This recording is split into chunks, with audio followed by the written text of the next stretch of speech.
Yeah.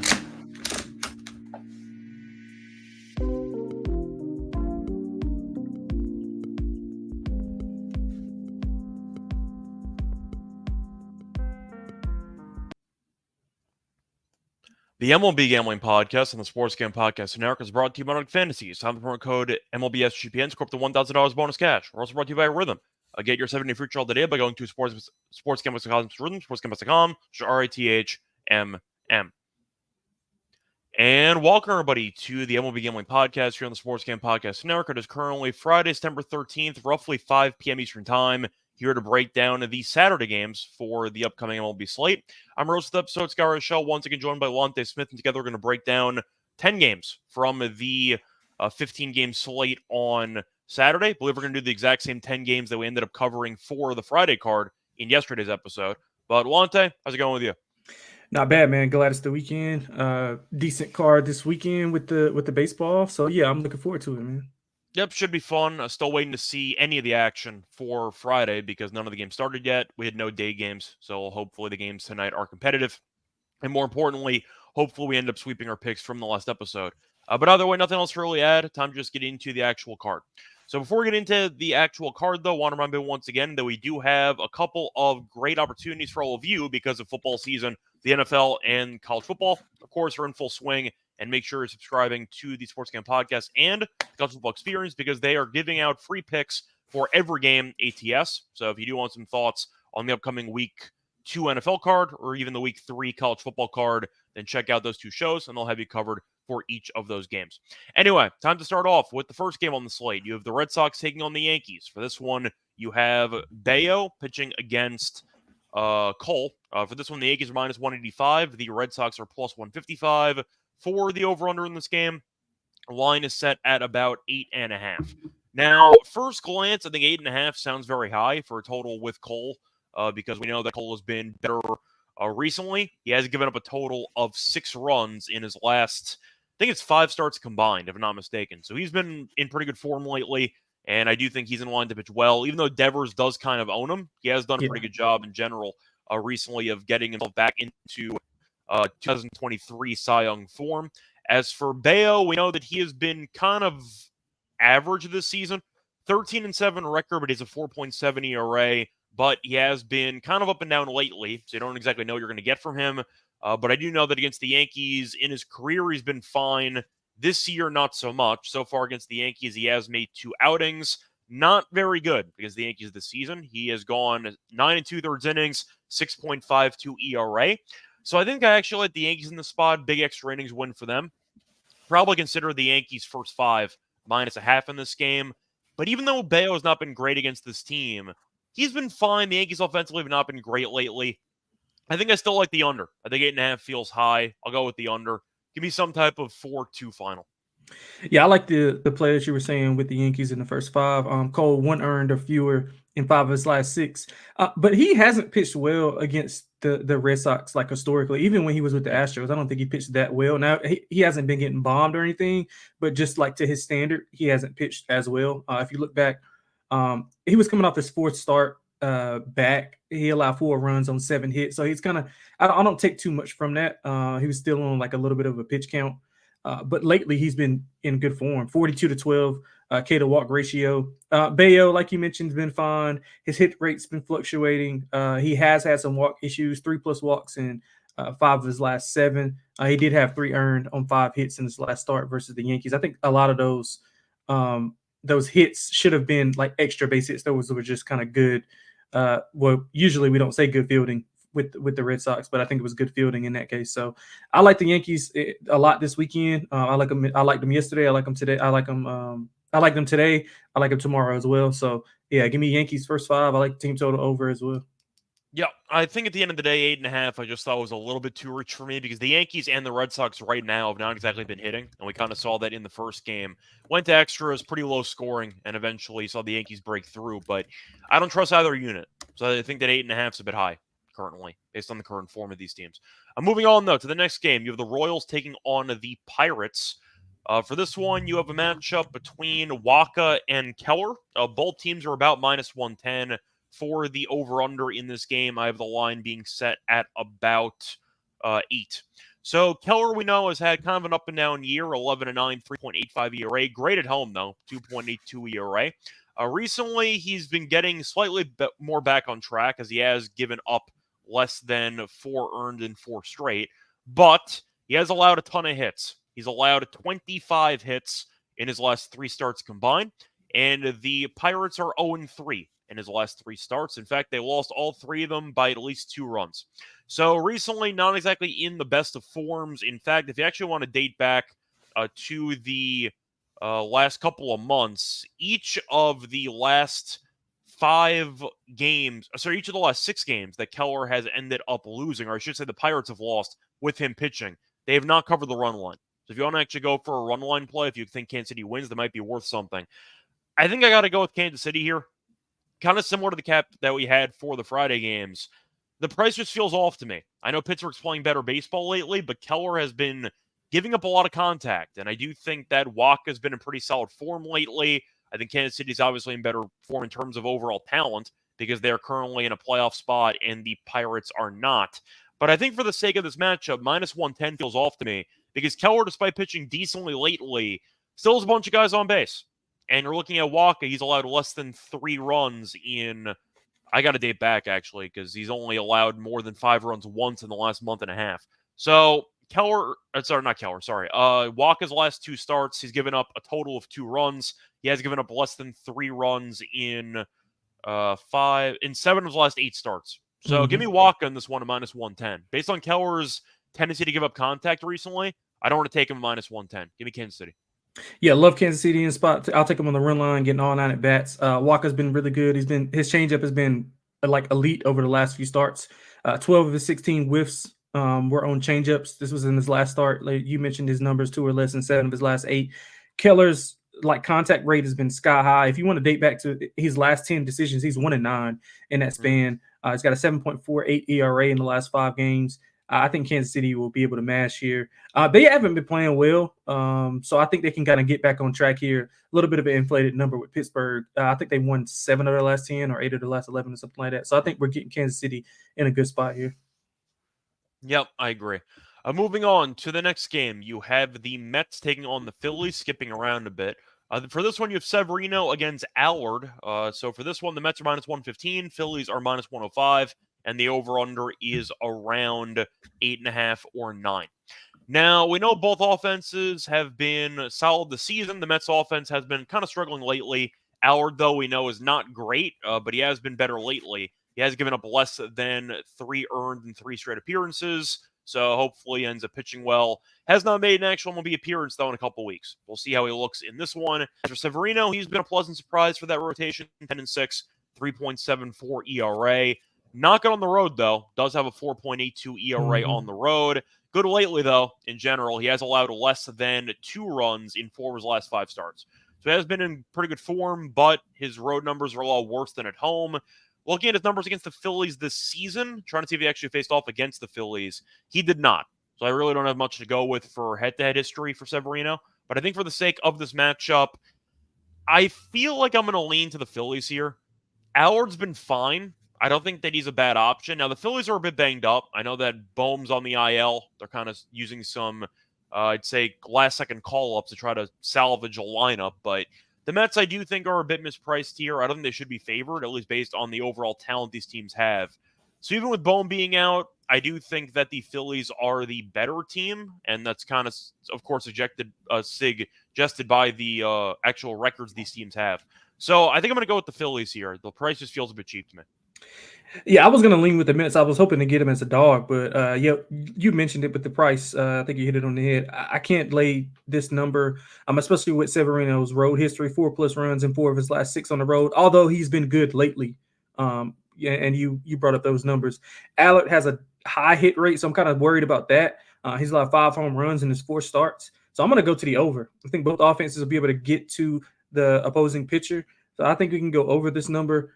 Even with the kind of shifting of lineup for the Phillies, I think the Mets offense is it showed they have the power to kind of turn things on at any given moment. So I think Allard's high hit rate could come back to haunt him here. Severino's road woes, if you mix those two together, I think we get a lot of runs here. So I'll go over.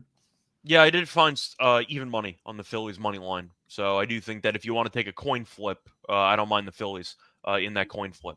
Either way, though, moving on to the next game, we're going to look at a matchup between the Orioles and the Tigers. For this one, you have Burns taking on Undecided, and for the actual prices for this game, Baltimore's about minus 174. I see the Tigers are about plus 146. The over/under set at about 8.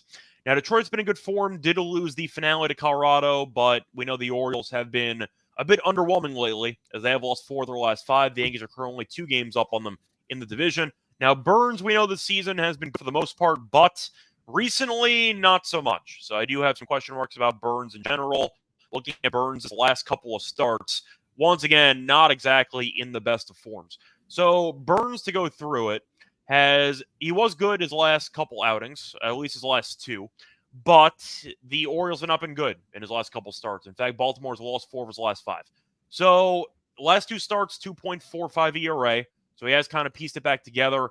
Has given up a lot of hits, though, given up 5+ hits in 5 straight starts. It's a pretty big price for a Baltimore team that, once again, has kind of fallen off a cliff. And Detroit's been fine. They've actually been quite good lately, which is why they're in the hunt for a wild card spot. I'm not sure if they're going to get there, but the Yeah, point is three at and a least half. they're in the conversation. So we'll Yeah. see what happens. But Yeah. for this one, I think I got to go with Detroit. I think the price is pretty good for a home team here in good form. Baltimore minus 170 something. I'll pass. That price is way too big for a team that has not been good lately, and the bullpen has not been great either. I'll lean to Detroit. Yeah, I want to see who's pitching here before I take Detroit, but I'll be ending up on that side as well. I just don't trust Burns, especially not on the road. I mean, we mentioned it yesterday with the Orioles. Think kind of just running in place. They had a chance to kind of get a little bit ahead in that division, and I mean, thankfully for us, they didn't. But yeah, I think this is a big series for Detroit. They're only 3.5 games back, if I'm not mistaken. I'm Yeah. not sure if that includes last night, but it should. No, it So does. They're they're not far they're three back. and a half back now. Yeah, and I trust their offense to kind of get things going as well. They only had 2 runs in the previous game. I think they had like 4+ in 6 straight. So they were really hitting the cover off the ball. As of late, just ran into a kind of difficult situation with. I think Feltner was pitching. He pitched pretty well. So Yeah. I like Detroit. Obviously, it's dependent upon who's pitching, but I couldn't look anywhere else but Detroit. Yep, kind of feel the same way there. Moving on to the next game, you have the Rays taking on the Guardians. For this one, you have Cleveland at about minus 120. Tampa's about plus 102, and you're looking at the over/under in this game being around 8.5. Now the Rays have undecided pitching, and the Guardians have Cantillo, who was really not good for his first couple outings, but then he faced off against the White Sox, and suddenly he was good. So we'll see what happens there. But he had a perfect game, I think, through 6. Ended up with 7 innings, 2 hits, 1 run allowed, and 10 strikeouts. So now I'm going to ask you, because we know that was a good outing, but the White Sox are a fake baseball team. So do you think he turned a corner? Because I know that he had some overall potential, which is why some people liked him as a prospect. But I do have to point out he was really bad in basically every outing before that one White Sox start. So, what do you think? Do you think he figured it out? Or do you think that it was just a good spot, right place, right time situation? Yeah, probably a little bit of in the middle. But again, I mean, Tampa's offense is not as explosive either, so he could have some success here against him. So I'm looking at an under. I don't trust either offense the way they've been playing.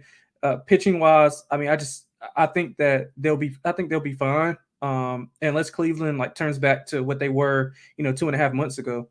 I don't think we see any runs here. I'm thinking of like a 3-2 low scoring type of game. So I really didn't have much here, except for I just expect no runs at all. Maybe a first 5 under as well, if you want to look there. Yeah, I agree with you about the 8.5. And the total's too high. Yeah. Cantillo, maybe he'll pitch better. We'll see what happens. But all I know is that the Rays can't hit. Yeah, they can. The Guardians haven't exactly been hitting either. So yeah, give me the under in that one. Think you see a low scoring game. 8.5 just feels too high. I'm not sure either team gets to 4. We Right. always talk about the overs if you get both teams getting to 4. I'm not sure either team gets to 4. So I'll go with the under in that game as well. Before we get into any other games on the Saturday card, want to maybe once again that we are brought to you by Untitled Fantasy, because they have a pick'em, which gives you a chance to win 1,000 times your entry. And the NFL's back. They have a ton of pick'em specials to get you started, plus great action in college football.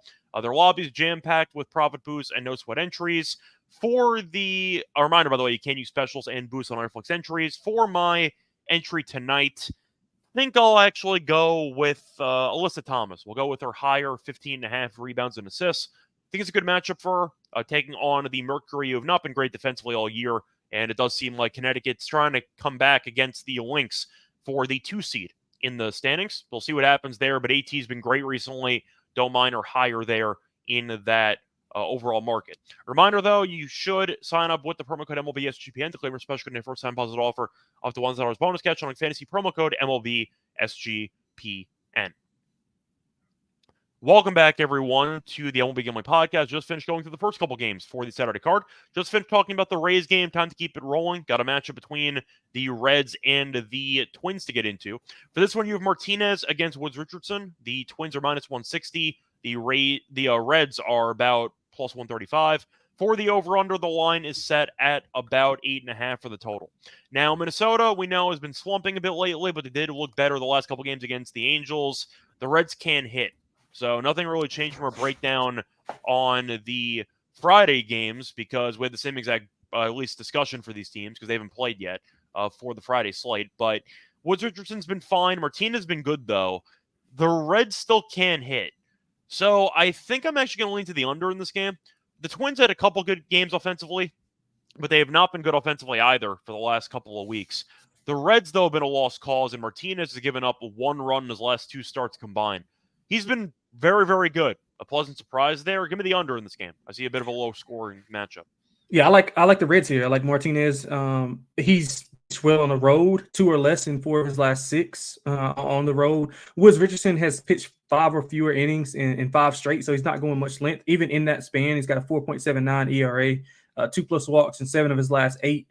Cincinnati, so they can't hit, but if he can put a couple guys on, maybe Ellie or India can kind of drive some of those guys in. So I'm expecting a low-scoring game as well. I lean under. I think we see like a 3-2 type of game. So I'll split a unit, go first 5 on Martinez and full game on the Reds. I think just better form right now. Woods Richardson fell off a little bit of a cliff here. He was pretty good early on in the season, but Martinez has been good as of late. He's good on the road. 3.12 ERA over his last 6 starts. So I trust him on the road to kind of keep the ship a sail as long as the offense can kind of get at least 1 or 2 runs across. Yeah, one issue that Woods Richardson does have is that he walks a lot of guys. He has walked at least 2 batters in 5 straight, at least 2 batters in 7 of the last 8. So the point is he does let a lot of guys get on base, which could be a problem. And maybe if you want to go for a red stolen base prop, that could be an option for that one. Moving on to the next game, still jumping around, got the Dodgers taking on the Braves in this one. So for this matchup, you have Flaherty against Sale. Braves are minus 130. The Dodgers are about plus 110. For the over-under in this game, the line is set at about 7.5 or 8. Now, we know the Dodgers the better team, at least based on record, but Sale's going to win the Cy Young. He's been great, 16-3, 2.38 ERA. Not the best trade by the Red Sox. He's given up no runs in his last 2 starts, 1 run in his last 3 starts combined. And the Braves have been really good with him pitching because they have won each of his last 6 starts. So I do want to ask you about this one because Flaherty has been fine with the Dodgers, and we know that he has had a pretty good year in general, 12-6, 2.86 ERA, given up 1 run in his last 2 starts combined. Is there any reason not to like the under? Because I see it at 8, and that feels way too high to me. Oh, yeah, that's way too high. Both of these pitchers been in good form. You routed off the numbers. Since Flaherty's been with the Dodgers, 5-1, 2.61 ERA in 7 starts. 2 or less in 4 of his last 5 on the road as well. So he's pitching well. Chris Sale, 2 or less in 16 straight. He's just been remarkable. 13 scoreless innings pitch streak at home. I don't think either of these offenses will be able to get things going. First 5 under, I'll go a full unit on that. Half unit on the full game under. But if you look at it, I got to take the Dodgers as a dog here. I don't trust Atlanta's offense to kind of get things going. Sale can only be so good. You know what I'm saying? And with all the changes that's been going around with Atlanta, they got guys in and out of the lineup. They're switching up like the order that they're batting. Like it's just a mess right now with their offense. I do like them today, but that's more so just a fade of Mac. But with Flaherty on the mound at plus money with the Dodgers offense, I don't think you could pass that up. I think it's too good to be true. Love the under though. Yep, fair enough. I'll agree with you about the Dodgers, though. Plus money is a pretty good deal in what should be a very low-scoring game. Moving on to the next game, you have the Brewers taking on the Diamondbacks. So for this one, the actual pitching matchup is kind of interesting, as you end up having a matchup between Myers and Fod. I believe I broke down Myers yesterday, but he ended up Yeah, we both pitching. did. Yeah, but he's not pitching on Friday. On Friday, he's going to pitch Saturday instead. So Myers is pitching against Fod. For this one, Arizona is about minus 145. Brewers are about plus 120. For the over-under in this game, the line is set at about 8.5. Now, Milwaukee has not been good lately, so I feel like that's a big reason why Arizona is favored in this game by a decent amount. Myers has been good. So I mentioned his stats yesterday, but he has had, just to go through the actual numbers here, he has had 10 straight starts allowing less than 4 earned. So he has been pretty effective. Last 2 starts, he's given up a total of 3 earned runs. So he has been solid. As for Fod, he's been kind of up and down the season, 9-8, 4.42 ERA. Recently, not great, though. He has given up 4+ runs in 4 of his last 5. So based on the current form that Fod's in and based on Myers being a pretty good pitcher, give me the Brewers money line. I get Milwaukee has not played well lately. They have lost. They've been alternating wins and losses for the last couple of days. They have lost 5 of their last 8. So once again, not exactly in great form. But I do think with Myers being in better form than Vod, plus 120 is a good price. Give me Milwaukee. Yeah, I think we talked about it yesterday. Just Milwaukee's kind of going through the motions, similar to what the Astros have been doing. I know we'll get to them in a few, but yeah, I think that it's a pitching mismatch here. Myers is much more trustworthy. 2.22 ERA since the beginning of June, which is the 3rd best in the MLB. His hit rate's kind of been up and down. I would prefer it to be a little bit down in this specific game. But if you look at Arizona, I mean, well, not Arizona, but if you look at 4+ runs in what is this, 4 of his last 5, 18 runs in his last 4 home starts. So he's not even been good at home. I think we see runs here, so I like Milwaukee and over. Yeah. Moving on to the next game, you have the Padres taking on the Giants. For this one, you have Musgrove against Black. For this one, you have the Padres at about minus 160. Giants are about plus 135. For the over-under in this game, line is set at around, trying to find the actual number here. Line is set at about 7.5. So for this one, the Padres have been kind of on autopilot recently as they have been slumping, as they ended up losing, 4 of their last 6. Giants, though, we know have kind of been average this season. If you want to say slightly below average, that's fair too. But they have been playing. Just go through the last couple games. They've been okay. They have won 3 of their last 5. So once again, both teams, nothing really to write home about. Musgrove, though, has been better than Black. So if you want to make the argument that the pitching advantage is in favor of San Diego, we're not going to get an argument from me. The question is, at 160, do you want to lay this with the Padres? Because I'm not sure that I do. Musgrove's last couple outings, to go through them, his road numbers, by the way, are not good. 5.32 ERA on the road. Was not good last start against the Giants. Did give up 6 runs in 4 1/3. So the Giants kind of got to him, and Black, I don't think is very good. So I think I'm going to lean to the over 7.5. I think that line's a bit low. Give me the over. Yeah, I lean that way as well. If I had to pick one series and not do anything with it, would be this one for sure. I can see why San Diego's favored. I just don't want to lay that type of number with Musgrove, especially with his road numbers and him getting shelled in his last start. But prior to that, he's been pretty good. I think the last start he allowed 6 runs, which was more than he allowed in his previous 6 combined starts. But Black hasn't been good as well. 4 earned runs in 4 of his last 6 outings. 7.60 ERA in that span. He's allowed a home run in every single game. So I can get behind you with the over. I just can't get behind the side here. I completely pass on this series this weekend. Yeah, I'm probably going to pass on the series too. Moving on to the last game we're going to talk about. You have the Astros taking on the Angels. For this one, Verlander taking on Anderson. The Astros are minus 175. Angels are plus 145. For the over-under, I see 8.5 or 9. Now, Verlander this season has not been good at all. He's 3-6 with a 5.3 ERA. Anderson was good earlier this year. Then recently he's kind of been up and down, and he doesn't go any length. So I like the over in this game. I think you're going to see some runs. You're looking at Anderson this season against the Astros. He's been fine. 14 innings, 5 runs allowed. So that is equivalent to a 3.21 ERA. Verlander, though, I just don't trust at all at this point. You can make a serious argument that he's washed. Is that a fair statement based on what we've seen from him this season? Because he's 41. No shame in saying it, but he's been a mess. The Astros have lost each of his last 5 starts. His last 2 starts, he has an ERA of 15.26. He's given up at least 4 runs in his last 3. Last 3 starts, he's gone a total of 12 2/3 and he's given up 17 earned runs. So, first glance, Angels team total over. I want nothing to do with Verlander in this game. I would lean to the Angels if I had to, but I don't mind the over. I see runs here.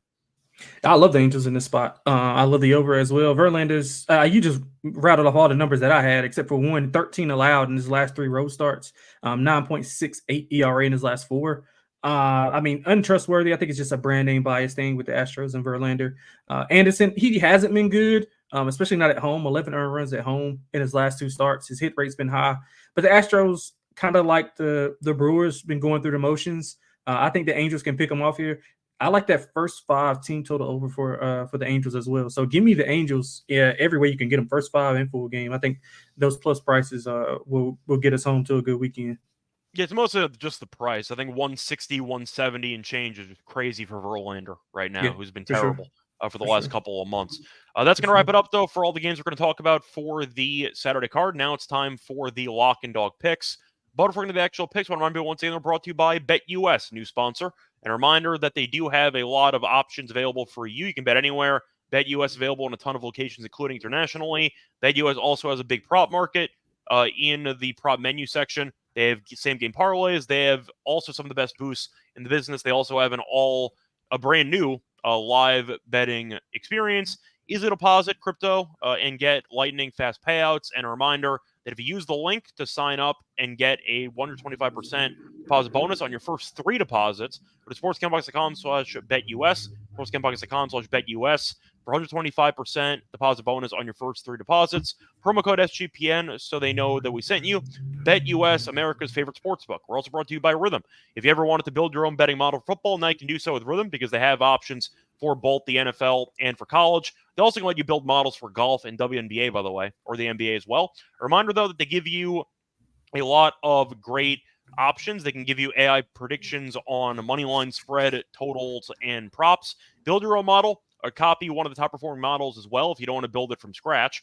They have a leaderboard system, so you can just take the best models that are available for the public for you to use. A reminder, though, that Rhythm also gives you predictions on every game with player props. They have a bunch of stats, research, and trend analysis to give you even more betting insights. And a reminder, you can claim a free trial if you do want to try out the actual platform. Claim a 7-day free trial by going to sportsgamblers.com's Rhythm, sportsgamblers.com, RATHMM. Welcome back, everyone, to the MLB Gambling Podcast. Just finished going through 10 games for the Saturday card. Now it's time for the lock and dog picks. Lonte, I'm going to go first. What are your lock and dog picks for the Saturday card? Yeah, man, I'm going to keep it real simple. I like the Kansas City Royals. They're laying reduced juice right now. I think I see like minus 105, minus 104. Waka been really good, 2 or less than 7 of his last 8. Don't trust Keller, lost 9 of his last 10 decisions, 7.48 ERA in his last 5. I trust the offense to kind of get things going. We'll sprinkle on that minus 1.5 on the run line as well for Kansas City. I think it's a get right spot for Kansas City, who hasn't been playing that well as of late. And for the dog, I'm going to go to a game that we both like. I'm going to go with the Dodgers at plus money. I think we see a low-scoring game. Could be a 2-1, 1-0 type of game. I think these teams played to that type of game earlier in the season. But I like Flaherty. Like him on the road. I love Sale as well. I just trust the Dodgers offense a lot more than I do Atlanta right now. They just got a makeshift lineup right now. I think Flaherty can navigate through. And if the Dodgers get 1 or 2 on the board, I think they can get it done. So I like Flaherty and I like the Dodgers at plus, what is that, 135? Yeah. So for my lock, what do I want to go with here? A couple things I was tempted by. I think I'm going to go with pure chalk, though. Give me the first 5 under in that Braves and Dodgers game. I just think that line's too high. Bet Rivers, I saw, had a total of 8, so you might be able to actually find a 4.5 juiced. But for the sake of this, we'll say 4 in the first 5. I think that's just too high. Flaherty's been great. Sale's been great. I see a bunch of zeros early on. Give me the first 5 under. We'll go with 4 for my lock there. For the actual dog play, a couple of options. Thought about maybe the Angels. Thought about maybe going with the Brewers. Even the Reds, I think, have a chance to win that game. I think for this one, though, I think I am going to go with the Brewers. I just am not sold on Fod. I think Fod has been very underwhelming lately, and I do think that the Brewers are the better team.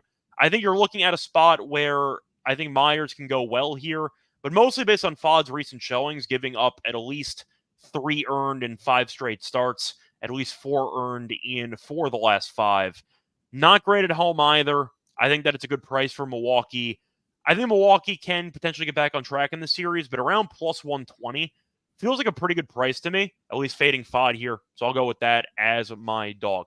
Anyway, Lonte, time for the home run plays. What is your home run pick for the Saturday card?